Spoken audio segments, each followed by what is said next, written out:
कितने सारे स्टूडेंट? उस समय मात्र 16 स्टूडेंट से हम लोग शुरू किए थे। मैं 16 बच्चों के साथ 1991 में, आज 2023 में 4000 बच्चे हैं। तो उस समय पता चला कि ऑल ओवर वर्ल्ड, यूएसए में हमारे बच्चे आए, अर्जेंटीना में हमारे बच्चे आए, हमारे बच्चे डेनमार्क में हैं, सारे जगह हमारे बच्चे हैं। सिविल सर्विस में हमारे बच्चे हैं, लॉ में हैं, मतलब जज भी हैं। तो आश्चर्य हुआ कि हमारे बच्चे सब जगह पर फैले हुए हैं। कहेगा कि जब आप मंजिल तय कर लिया है तो रास्ते में आपको भटकना नहीं है, आपको हर हाल में मंजिल मिलेगी। आपको उस पर आपको लगे रहना पड़ेगा, सतत आपको प्रयास करते रहना पड़ेगा। जोहार साथी जोहार, मैं आपका दोस्त जितेंद्र। स्वागत है आप सभी का हमारे इस चैनल में। आज मैं एक प्रिंसिपल सर हैं जो कि आप लोग सभी को इनको जानते हैं, डॉक्टर अरुण कुमार महतो जी, जो शहीद शक्तिनाथ महतो स्मारक कॉलेज इंटर कॉलेज है टाटा सिजुआ धनबाद में, जिनका प्रिंसिपल है। और जब से ये कॉलेज स्टार्ट हुआ है तब से लेकर के आज तक वो प्रिंसिपल यहाँ पर है, जिन्होंने कॉलेज का शुरुआती दौर से लेकर के आज कॉलेज को आज इस जगह पर पहुंचाए हुए हैं। यहाँ के जो स्टूडेंट हैं वो सिर्फ जिला में ही नहीं बल्कि राज्य में भी टॉप करते हैं और शिक्षा के क्षेत्र में बड़ा बदलाव लेकर के आया है। साथ ही आज जैक बोर्ड, जो झारखंड का जो सरकार जो चलाती है, जो शिक्षण संस्था निःशुल्क चलाती है, जैक बोर्ड, उनका आज एक मेंबर भी है। सबसे पहले स्वागत और जोहार करते हैं। जोहार जोहार।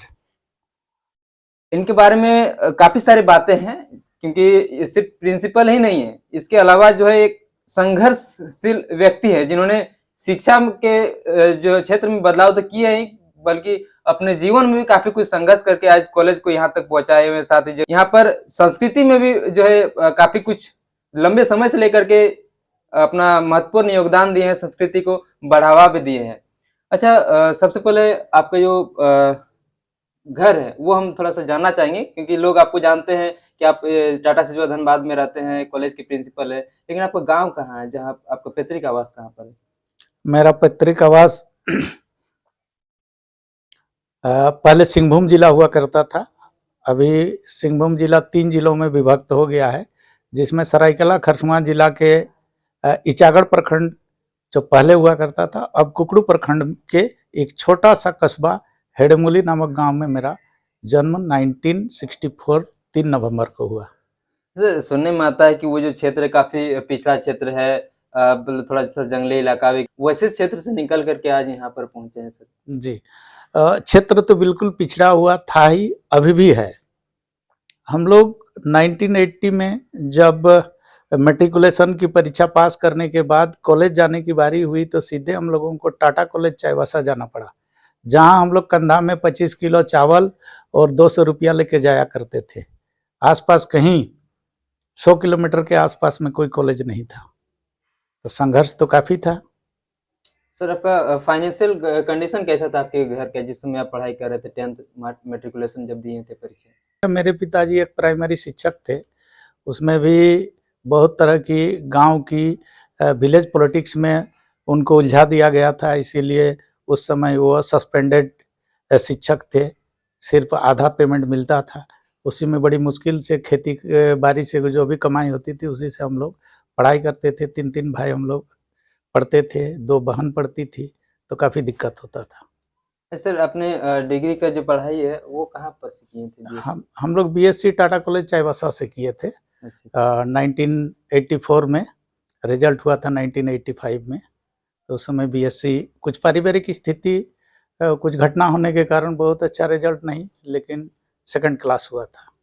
सर, जैसे कि हम लोग मतलब सुनने में आता है कि जो है आपने आप बड़े भाई होने के तौर पर आपको पहले शादी करना चाहिए था, लेकिन आपने जो बाद में शादी करी थी, इसका मतलब क्या है सर, बताना चाहेंगे? कारण है कि इस कॉलेज को, मेरा एक जुनून था कि इस कॉलेज को हमको स्थापित करना है और ढंग से स्थापित करना है। तो इसीलिए हमने सोचा कि चूँकि घर संभालना था, माँ पिताजी बूढ़े हो गए थे, तो इसीलिए छोटा भाई का शादी करवा दिए थे पहले, और मैं इस कॉलेज को स्थापित करने में अपना सारा ऊर्जा लगा दिया था। जैसे कि जो शहीद शक्तिनाथ महतो स्मारक इंटर कॉलेज है, ये 1991 में स्टेबलाइज हुआ था, और आप यहाँ पर स्टार्टिंग में ही जो है आपको प्रिंसिपल के तौर पर यहाँ पर रखा गया था सर? जी, पहले एक मित्र हमारे थे यहाँ, जब हम लोग रांची में पढ़ते थे तो वो वहाँ जाया करता था, तो उनसे हमारी संपर्क हुई। यहाँ किसी से मेरी जान पहचान नहीं थी। उसने एक ऑफ़र किया कि चलिए आप हमारे वहाँ कॉलेज हम लोग स्थापित करेंगे, तो उसमें आप प्रिंसिपल बन जाइए। तो मुझे भी बड़ा अच्छा ये लगा कि चलो एक कॉलेज का प्रिंसिपल बनना है और एक कॉलेज को स्थापित करना है, ढंग से स्थापित करना है। लेकिन बीच में कॉलेज की स्थिति काफ़ी खराब हो गई थी, तो अपने बलबूते फिर इस कॉलेज को स्थापित करना पड़ा। जी, इस चीज़ के बारे में आप लोगों को जानना चाहिए कि जो आप लोग सभी को सिर्फ़ इतना जानते होंगे कि सर जो है प्रिंसिपल हैं और आज भी प्रिंसिपल हैं। स्कूल को जो है कॉलेज को चला रहे हैं, शिक्षा में बदलाव ला रहे हैं। लेकिन कॉलेज ऐसी स्थिति में भी आ गया था कि मतलब बंद के कगार पर थी।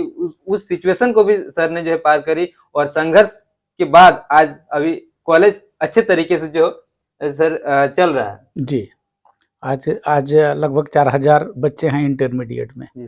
फर्स्ट ईयर में 2000, सेकंड ईयर में 2000 स्टूडेंट है। हमने 2016 और 17 लगभग 2 साल 2 बार हम लोग कंटिन्यू स्टेट टॉपर दिए और अभी हर साल हमारा टॉप 10 में आते हैं बच्चे। स्टेट में टॉप 10 में आते हैं हमारे बच्चे। सर आपने प्रिंसिपल आप हैं तो आपको काफ़ी सारी ज़िम्मेदारियाँ हैं इस कॉलेज की डॉक्यूमेंटेशन की, स्टूडेंट को कैसी पढ़ाई चाहिए, सिलेबस कैसा हो रहा है, मैनेजमेंट को देखना मतलब टीचर जो फैकल्टी हैं उनको देखना। उसके बावजूद आपने काफ़ी सारी डिग्रियाँ जो एक्स्ट्रा जो डिग्रियाँ होती है वो सारी डिग्रियाँ भी जो आपने हासिल की प्रिंसिपल के रहने के बावजूद भी। मुझे लगता था कि पढ़ाई की कोई उम्र नहीं होती है और जब भी मौका मिलता है तो मैं पढ़ाई करके अपना डिग्री को बढ़ाया। आईआईटी, आईएसएम से हमने एमफिल, पीएचडी किया। उसके बावजूद उसके पहले मैं एलएलबी भी किया। विनोबा यूनिवर्सिटी उस समय अच्छा, होता था, उस वहाँ से मैंने एलएलबी भी किया। उसके बाद अभी भी हम लोगों का रिसर्च का काम जारी है। अभी भी सोने के पहले 2 घंटा पढ़ने के बाद ही मैं सोता हूँ। तो रिसर्च का काम अभी आईआईटी सीएफआईआई के 2 साइंटिस्ट हैं मेरे साथ। उसके बाद बीबीएम के यूके केमिस्ट्री की हेड हैं।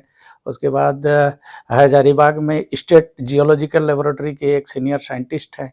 हम लोग पाँचों के ग्रुप मिलके हम लोगों ने एक प्रोजेक्ट पर अभी काम जारी रखा है। सर पीएचडी आपने सर कहाँ से और कब करी थी? आईआईटी आईएसएम से मैंने किया था 2003 में। अच्छा, अच्छा। तो जैसे आज के जो बच्चे हैं या जो स्टूडेंट हैं जो पढ़ाई कर रहे हैं, जो अपना जो फ्यूचर देख रहे हैं कि मेरा क्या करियर होगा या जो उनके पेरेंट्स हैं, उनके जो अभिभावक हैं, वो उनका फ्यूचर के लिए करके देखते हैं पढ़ाई करते हैं। लेकिन आपने जो एक प्रिंसिपल रहने के तौर पर आप स्टूडेंट को सँभालें, कॉलेज को सँभालें और साथ ही अपना जो डिग्रियाँ हैं, वो सब जो है पूरा किए। तो आज के जो जनरेशन के बच्चे हैं, जो स्टूडेंट हैं, उनको इससे क्या प्रेरणा लेनी चाहिए कि वो भी आपके ही तरह जो है काम कर पाएँ? प्रेरणा लेने के लिए सिर्फ एक ही उसमें जुनून होना चाहिए। कोई भी काम को करने के लिए तीव्र इच्छा शक्ति की ज़रूरत होती है। यदि आपकी इच्छा शक्ति प्रबल है तो निश्चित तौर पर आप सफल होंगे। आपके संघर्ष की शील जो समय रहा था, इस बीच में आपको जो मन है वो कभी टूटा नहीं कि ऐसा सिचुएशन हो रहा है मुझे छोड़ देना चाहिए और कहीं कुछ सिंपल सा जो है जीवन जीना चाहिए कहीं पर जॉब करके? कभी-कभी तो मन विचलित होता था, लेकिन फिर कहता था कि ये रणछोड़ कहलाऊँगा। यदि मैं इस स्थिति में इस कॉलेज को छोड़ के चला जाऊँगा, तो लोग कहेंगे कि देखो छोड़ के चला गया और हमको ये बात सुनना पसंद नहीं आता था, कि चाहे कुछ भी हो जाए इसको हमको स्थापित करना है और ढंग से स्थापित करना है। और यही जो प्रेरणा थी इसी ने हमको आज इस कॉलेज को फर्श से अर्श तक पहुँचाने का काम हुआ। प्रिंसिपल रहने के साथ-साथ जो झारखंड एकेडमिक काउंसिल रांची है, जो झारखंड में जो शिक्षण संस्था है सरकार का, उनका जो जैक बोर्ड के जो मेंबर है, वो सर भी हैं। सर ये जैक बोर्ड मेंबर कब बने थे सर? ये अभी 2023 का सितंबर महीना में सरकार के द्वारा मेरा नाम भी घोषणा किया गया एक शिक्षाविद के तौर पर। देखिए, ये भी जो है आप लोगों को जानना ज़रूरी है कि एक जो ऐसे जो जगह से बिलॉन्ग करते हैं, जो काफ़ी सुदूर क्षेत्र है, वहाँ से निकल कर के आज यहाँ तक पहुँचे हैं, आज हैं और इतना कुछ इन्होंने बदलाव किया है। साथ ही आज जैक बोर्ड जो झारखंड का जो सरकार जो चलाती है, जो शिक्षण संस्था निःशुल्क चलाती है जैक बोर्ड, उनका आज एक मेंबर भी हैं। और सर साथ कई सारे ऐसे जो संस्था हैं इस शिक्षण संस्था क्या उसमें भी जो है आप किसी मेंबर या किसी से जुड़े हुए हैं सर? बिल्कुल अभी लगभग 26-27 स्कूल कॉलेज 3 जिला में धनबाद, बोकारो, गिरिडीह और हजारीबाग इन 4 जिलों में सरकार के द्वारा जो अनुदानित स्कूल कॉलेज हैं, लगभग 26 से 27 स्कूल कॉलेजों में ये के शासी निकाय में या तो अध्यक्ष हैं या सचिव हैं या उसमें मेंबर हैं। इतने सारे संस्थाओं को सुपरविजन करना पड़ता है। इतना सारा सर कैसे समय मिल पाता है? मैनेज कैसे कर लेते हैं सर इतना सारा? अब सरकार ने जब प्रभार दे दिया है, जिम्मेवारी दे दिया है, तो करना पड़ता है।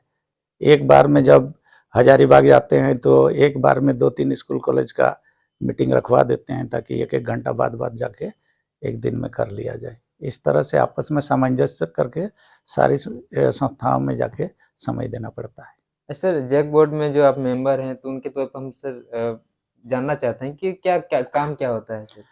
सारी पॉलिसी मैटर +2 लेवल तक की जितनी भी परीक्षा में जो पॉलिसी बनती है, नीतियां बनती हैं या संचालित करने के लिए परीक्षा पैटर्न में जो बदलाव होता है, शिक्षण का व्यवस्था में जो बदलाव होता है, वो सब पास करना पड़ता है वहाँ से। यूं ही किसी भी ये को बदल नहीं सकते हैं। पहले वहाँ जैक बोर्ड से वो निर्णय हो जाएगा, तब वो पास होगा, तब वो इम्प्लीमेंट होगा। इस तरह से जैक बोर्ड में सारी पॉलिसियां बनती है शिक्षा से संबंधित माध्यमिक, उच्च माध्यमिक लेवल पर।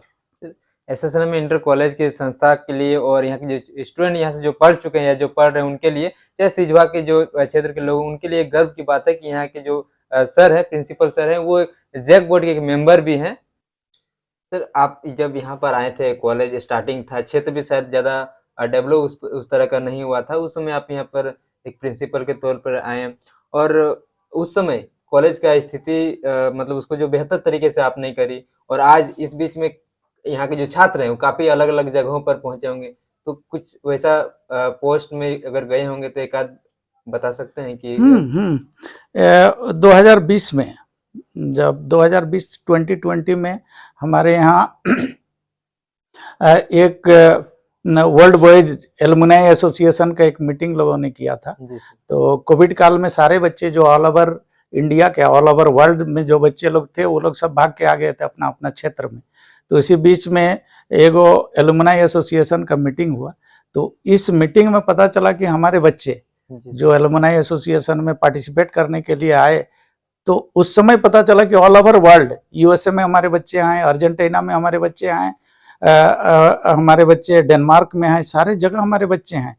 जब यहाँ पर गेट टुगेदर हुआ तो सब लोगों ने अपना अपना जब परिचय दिया, सिविल सर्विस में हमारे बच्चे हैं, लॉ में हैं, मतलब जज भी हैं। तो आश्चर्य हुआ कि हमारे बच्चे सब जगह पर फैले हुए हैं। एक छोटी सी घटना मैं बता दूं, मेरे भतीजे मुकेश कुमार जो 2016 में स्टेट टॉपर था, तो हम लोग पार्टिसिपेट करके लौट रहे थे, तो कुछ बच्चे हमारे कॉलेज के कैंपस बाहर ग्राउंड में गेट टुगेदर कर रहे थे। वो लोग अपना सेल्फी वगैरह, फोटो वगैरह खिंचवा रहे थे। तो मुझे देखकर उन लोगों ने बुलाया कि सर आप भी आ जाइए, हम लोग आपके साथ फोटो खिंचाएंगे। तो मैंने मुकेश का परिचय कराया, तो ये देखिए आप लोगों का जूनियर है और 2016 में स्टेट टॉपर है। तो बोला अभी क्या कर रहे हो? तो उन्होंने कोई मल्टीनेशनल कंपनी में अपना सॉफ्टवेयर इंजीनियर है। तो उसी में से एक लड़का ने कहा मैं यूएसए पोस्टेड हूँ और तुम्हारा ही कंपनी में हूँ, और आगे किसी तरह का दिक्कत होगी तो तुम मेरे से कांटेक्ट कर लेना। तो इस तरह से हमारे बच्चे यूएसए में भी सॉफ्टवेयर इंजीनियर हैं। काफ़ी खुशी होती है, काफ़ी गर्व महसूस होता है कि हमारे बच्चे ऑल ओवर वर्ल्ड में फैले हुए हैं। और ऐसे आज के जो अभी के जो स्टूडेंट है आपके कॉलेज, उनको भी जो हेल्पफुल मिलता होगा? काफ़ी मिलता है कि जब हमारे ही कॉलेज के स्टूडेंट जब वहाँ तक पहुँचे हुए हैं तो उनको भी जॉब में हो या कुछ हेल्प चाहिए होगा कि कैसे क्या करना है गाइडलाइंस को लेकर के, तो वो भी जो है काफ़ी ज़्यादा हेल्पफुल बिल्कुल। जो लोगों ने अच्छा किया वो लोगों का हम लोगों ने वहाँ पे बोर्ड लगा रखा है कि कौन बच्चे कहाँ पे हैं। जितना हमको मिलती है जी सर। तो उन बच्चों का हम लोगों ने वहाँ पर बायोडाटा रखा हुआ है। तो बच्चे उनसे भी इंस्पायर्ड होते हैं कि इन्हीं बेंच में जहाँ आज मैं पढ़ रहा हूँ, इन्हीं बेंच में से पढ़ के कोई कहीं अच्छे जगहों पर गए हैं। सर स्टार्टिंग में जब कॉलेज स्टार्ट हुआ था उसमें कितने सारे स्टूडेंट है और अभी कितने सारे स्टूडेंट? उस समय मात्र 16 स्टूडेंट से हम लोग शुरू किए थे। मैं 16 बच्चों के साथ 1991 में, आज 2023 में 4000 बच्चे हैं सिर्फ इंटर में, 11 और 12 में, आर्ट साइंस कॉमर्स मिलके। तो अभी आप लोग डॉक्टर अरुण कुमार महतो जी से बातचीत हम लोग कर रहे थे, वो चीज़ आपको जो है देखने मिल रहा था, जानने मिल रहा था कि जो Shaheed Shaktinath Mahato memorial inter college Tata Sijua Dhanbad है, जिनका अभी प्रिंसिपल है। इन्होंने कैसे अपने जीवन में संघर्ष करके इस इंटर कॉलेज को यहाँ तक पहुंचाए हैं, साथ ही यहाँ के बच्चों को जो है अलग अलग जगहों पर उनको जॉब मिला, यहाँ तक कि सिर्फ भारत में नहीं यूएसए में भी उनको जो जॉब मिला। इससे यहाँ के जो छात्र हैं उनको काफी ज्यादा प्रेरणा मिलता है और आगे बढ़ने के लिए एक जो साथी के तौर पर बोल सकते हैं, जिन्हें वो गाइडलाइंस मिल सकता है, वो ज्यादा हेल्पफुल होता है। और एक सर के साथ जैसे कि आप लोगों ने सुना कि खुद एक प्रिंसिपल हैं, कॉलेज का इतना सारा जो है कि जिम्मेदारी होते हैं, कितने सारे काम होता है, उसके बावजूद इन्होंने अपने इतने सारे डिग्रियां की, एलएलबी की हैं, पीएचडी के जो है डिग्रियां की, और यहाँ तक कि अभी भी जो है रिसर्च में लगे हुए हैं और साथ ही कॉलेज को भी जो संभाल रहे हैं। तो आप भी बेहतर तरीके से पढ़ाई कर सकते हैं। अपने जो परिस्थिति है, खासकर पारिवारिक स्थिति की बात किया जाए, तो वो कभी जो है आपके रास्ते का जो है रोड़ा नहीं बन सकता है।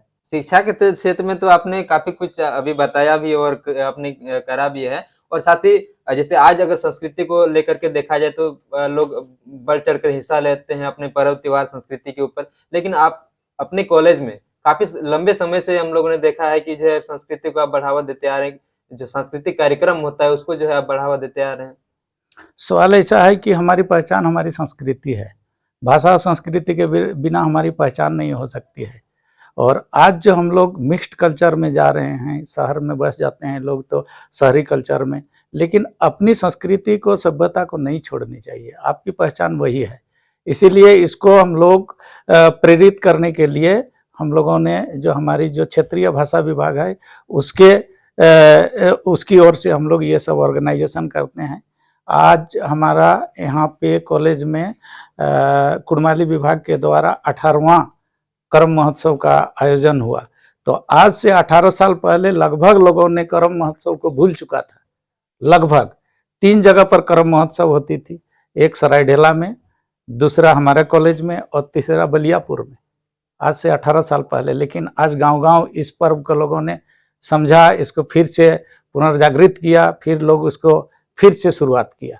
तो इससे हमारी पहचान बन रही है, हमारी पहचान फिर वापस आ रही है। इसीलिए हमारा संस्कृति, सभ्यता, भाषा यही हमारी पहचान है। मैंने बीपीएससी का परीक्षा दिया था और क्वालिफाई भी किया था, लेकिन फाइनली नहीं सिलेक्ट हुआ। हमारे कई मित्र अभी अच्छे अच्छे ओहदों में हैं। जब संयुक्त बिहार में उन लोगों ने Bihar public service commission qualify करके आया था। एक बार मज़ेदार आपको मैं घटना बता रहा हूँ। एक बार मैं यहाँ कुछ बच्चों का रिजल्ट पेंडिंग हुआ था, तो उन पेंडिंग रिजल्ट को लेके मैं चला गया था रांची। उस समय रांची में रीजनल ऑफिस का कार्यालय खुल गया था 1992 में। तो वहाँ के जो मुनमुन प्रसाद एक ओएसडी थे, तो वहाँ के जो सेक्शन अफसर थे उन्होंने सारी ये को लेके पहुँच गए। सारे जितने पेंडिंग रिजल्ट थे उनको लेके उनके मुनमुन प्रसाद जी ओएसडी थे, उनके पास चले गए। तो उन्होंने कहा कि बच्चे लोगों के हाथ में इतने फॉर्म दे के क्यों भेजते हैं कॉलेज वाले? तो जो सेक्शन अफसर थे उन्होंने कहा कि नहीं सर, यही प्रिंसिपल है। हाँ, आप प्रिंसिपल हैं, आप तो स्टूडेंट से भी कम उम्र के लग रहे हैं, बैठिए बैठिए बैठिए, पहले बोलना चाहिए। तो उनको लगा ही नहीं था कि मैं प्राचार्य भी हूँ, क्योंकि जस्ट पास करके मैं आया था 1991 में। और अंतिम में सर कुछ मैसेज देना चाहेंगे लोगों को जो आपको देख रहे हैं, या जो आपकी तरह बनना चाहते हैं, या फिर आपके जैसे जो संघर्ष का जो समय रहा है उस तरीके से जो है वो भी संघर्ष कर सकें? बिल्कुल, यही मेरा संदेश रहेगा कि जब आप मंजिल तय कर लिया है तो रास्ते में आपको भटकना नहीं है। आपको हर हाल में मंजिल मिलेगी, आपको उस पर आपको लगे रहना पड़ेगा, सतत आपको प्रयास करते रहना पड़ेगा। बहुत बहुत धन्यवाद सर। जोहार। जोहार जोहार। बाकी आप सभी को बहुत बहुत धन्यवाद रहेगा। जोहार रहेगा। जोहार झारखंड, जय झारखंड।